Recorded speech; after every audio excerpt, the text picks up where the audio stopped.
Hi, welcome to Matthew Explores, and this is another Then and Now video. We are going to take a virtual photographic tour around Eastbourne in no sensible order. We're just going to look at a few photos and see how the town has changed. So follow me as we explore. Our starting point today is Leaf Hall, built in 1864 and opened as a facility for social, moral welfare of Eastbourne's working class. Here we see how it was and now in more recent times. Moving on, Terminus Road, Eastbourne, we see Barclays Bank, or rather a destroyed Barclays Bank. 1943 saw the German Air Force destroy the bank while on a tip and run raid. Post-war, the bank was rebuilt and stands today as seen here. Just up the road from Barclays is the location of the original Gildridge Hotel, built shortly after the railway arrived in the town in 1849. The pre-war Victorian facade and building did not survive intact into the late 20th century, being replaced by the once popular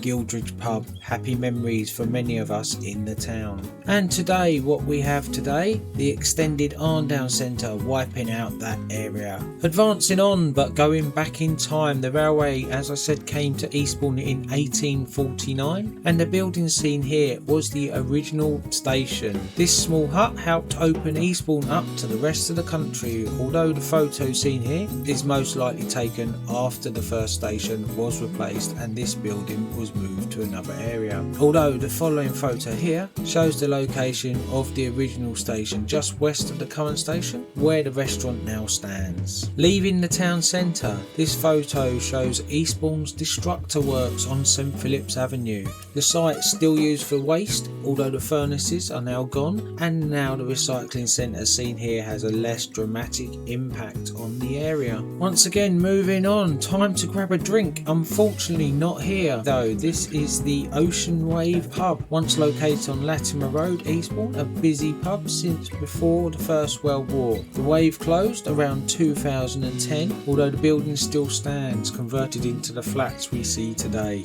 Heading back towards town, this building here dates from 1912 and was the new modern post office for the town centre.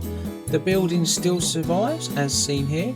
Although no longer a post office, the site is a delivery depot. However, look up, the carved stonework still shows the signage for the original purpose.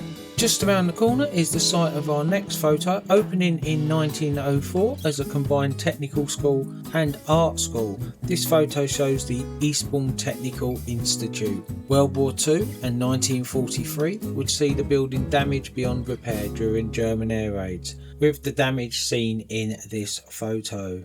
With the site being cleared in 1960, it remains a place of learning, with the central library being built upon the site and opening approximately in 1964, making the modern looking building of the library and council offices over 55 years old. Our next glimpse of the past is number 9 Upperton Road. This was the Eastbourne Maternity Home, opening in 1920. This was the place to be born before the District General Hospital was built. Famous people born there include ex-Prime Minister Theresa May and myself, Matthew. All gone now. Sources say it closed in 1973, but they're wrong, as I was born there in September 1974. The building gone, replaced by the flats seen here. Next, this photo shows the parachute display team landing gracefully at the Eastbourne Show. The Eastbourne Show was a much loved local event held annually at the Gildridge Park, and here we see the same view today. Heading back into town, we are at Sussex Gardens. This residential terrace of houses were transformed. The grand Victorian houses were constructed in the mid 19th century, only to have their gardens purchased by the council, and construction seen here was to transform the area into the shopping centre we have today. Now this is the site of the shops like Boots and Poundland. The original terrace houses can still be seen behind the shops, and that's Sussex Gardens. And this is the corner of Terminus Road and Bolton Road.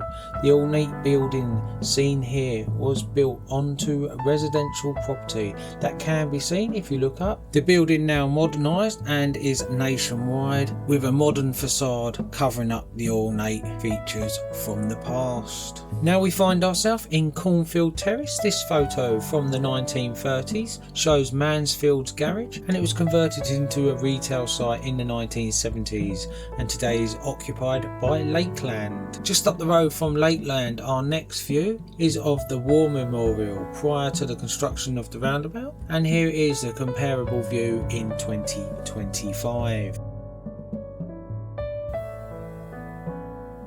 Circus elephants have come to town. Seen here, date is hard to pin down, although the Gildridge Hotel can be seen, and this is the same view today, all the buildings wiped out in the pursuit of modernisation. Although the elephants are thankfully no longer seen in the circuses, this image is a fascinating insight into a bygone time of the town. Seen here, the fourth incarnation of Eastbourne Station in all its Victorian glory. Same view today with the station looking in remarkably good condition. And now we find ourselves looking at a photo of the Luxor Picture House, opened on the 3rd of April 1933, changed to ABC Cinema in 1937, and then Cannon Cinemas, finally closing on the 21st of February 1991 when the Harbour Multiplex opened, and the building was converted to a bingo hall and it still operates as we can see here today. Located just up the road from the Luxor,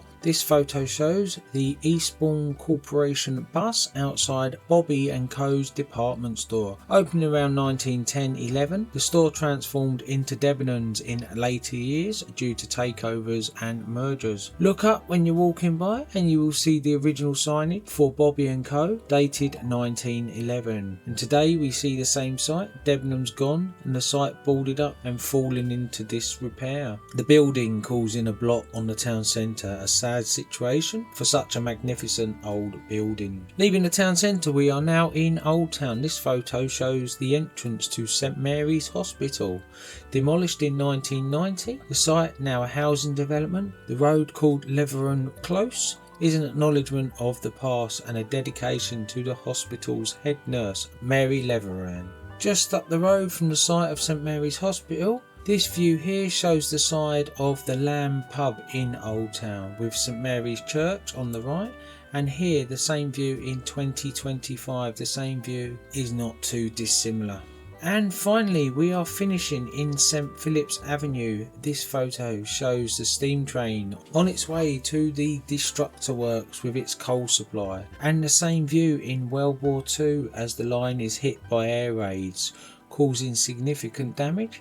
And finally we see it today with the railway long gone, closing in 1967, the house still standing, surviving the war. And that brings us to an end of our virtual trip around the town and through time. Please, if you've enjoyed this, check out my other videos, subscribe, click the bell icon to be notified when I release a new video. And until next time, from me, Matthew at Matthew Explores, it's bye for now.